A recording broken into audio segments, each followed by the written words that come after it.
ஆனைபிடி போல வடிவம் கொண்டு ஒருத்தி வந்திருக்கிறாள் என்று உமது மன்னரிடம் சென்று சொல்லுங்கள். உடனே சொல்லுங்கள். சொல்ல மாட்டீர்களா? விலகுங்கள். காவலர்களை மீறி ஆவேச கோலத்தில் வந்திருக்கும் நீ யார்? நீதியின் இலக்கணமாய் பெற்று பெருமை கொண்ட கரிகால் சோழனது பூம்புகாரே எனது ஊர். பெருவணிகன் மாசாத்துவானின் மருமகள். என் பெயர் கண்ணகி. உனது முறையீடு என்னவோ? நீதி வழுவான் நெடுஞ்செழிய பாண்டியனை துணிந்து இகழ்ந்திருக்க வந்திருக்கும் கண்ணகி. உனது கொடுங்கோல் அளித்த அவசர தீர்ப்புக்கு ஆளாகி கொலையுண்ட கோவலன் மனைவி கண்ணகி நான் என்பதையும் அறிந்திடுக அரசே, அறிந்திடுக. என்ன? ஓ, கோவலனின் மனைவி, சிலம்பு திருடிய கல்வனின் மனைவி. போதும். யாகவாராகினும் நாகாக்க மன்னா நாகாக்க. யார் கல்வன்? என் கணவரா கல்வன்? இல்லை இல்லை. கொற்றவனே, குடல் நிழலில் கொஞ்சர மூர்ப்பவனே, எண்ணிப்பார். கொழு மண்டபத்தில் விசாரிக்கப்பட வேண்டிய வழக்கு கோவில் மண்டபத்தோடு முடிவானேன். இதற்கு பெயரா நீதி? இதற்கு பெயரா நேர்மை? இதற்கு பெயரா நியாயம்? இதற்கு பெயரா அரசு? இதற்கு பெயரா அறம் காக்கும் மன்னன்? என்ன? கண்ணகி, தமிழகத்தில் நீதி தவறியவனை கொன்று விடாது என்பதற்கு தெரியும் அல்லவா? கண்ணகி, உன் கணவன் கையில் இருந்தது உன் சிலம்பல்ல, கோபுரம் தேவியின் சிலம்பு. கோபுரம் தேவியின் சிலம்பல்ல, கோவலன் தேவியாம் என்னுடைய சிலம்பு. நம்ப முடியவில்லை என்னால். உன்னை யார் நம்ப சொல்கிறார்கள்? நீ யார் நம்புவதற்கு? உன் மீது வழக்குரைக்க வந்தவன் நான். குற்றவாளி நீ. நான் குற்றவாளியா? ஆம், நீ குற்றவாளி. அதனால் தீர்ப்பளிக்கும் உரிமை உன் கையில் இல்லை. இதோ இருக்கிறார்கள் பெருந்தன்மை பெரியவர்கள். இவர்களே இப்போது நீதிபதிகள். இவர்கள் உரக்கட்டும் நல்ல தீர்ப்பு.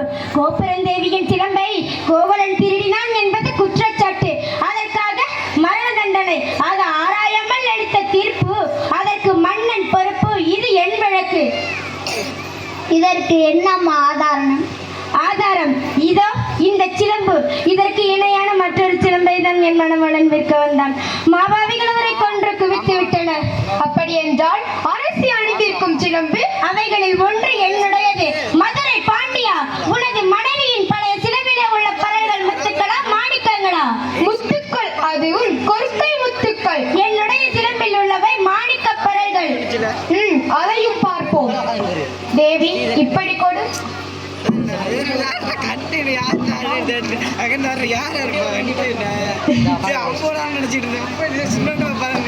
இதோ பார் முத்துக்களை.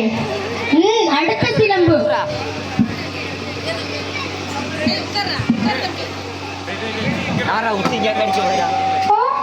மாணிக்கங்கள். மாணிக்கங்கள் மாணிக்கங்கள் அல்ல, இரத்த துளிகள். தர்மத்தின் கண்கள் வடிக்கின்ற இரத்த துளிகள். பாண்டியா, உனக்கு இன்னும் சந்தேகம் இருந்தால் இதோ என்னுடைய மற்ற சிலம்பு. அமைச்சர்களே, அறம் பெரும் சான்றோர்களே, இதற்கு என்ன பதில்? நீதி கவிழ்ந்து விட்டதா? வாய் அடைத்து விட்டதா?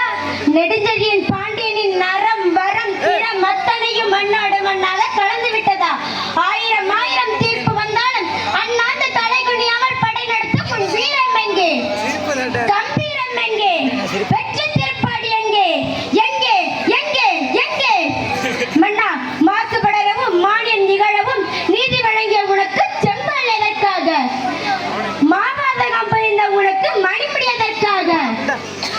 வேந்தர் குலத்திற்கு அழிவு கற்பிக்க வந்த உனக்கு வெண்கொற்ற கொடை எதற்காக? தேவையில்லை, தேவையில்லை. கண்ணகி, உன் கணவன் கல்வன் அல்ல, நானே கல்வன், நானே கல்வன்.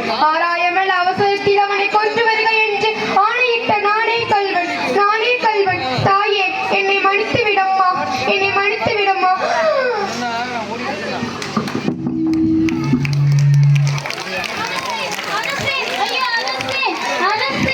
நீதி தவறியதால் தங்கள் உயிரையே கொடுத்து விட்டீர்கள் அரசே, தங்கள் உயிரையே கொடுத்து விட்டீர்கள்.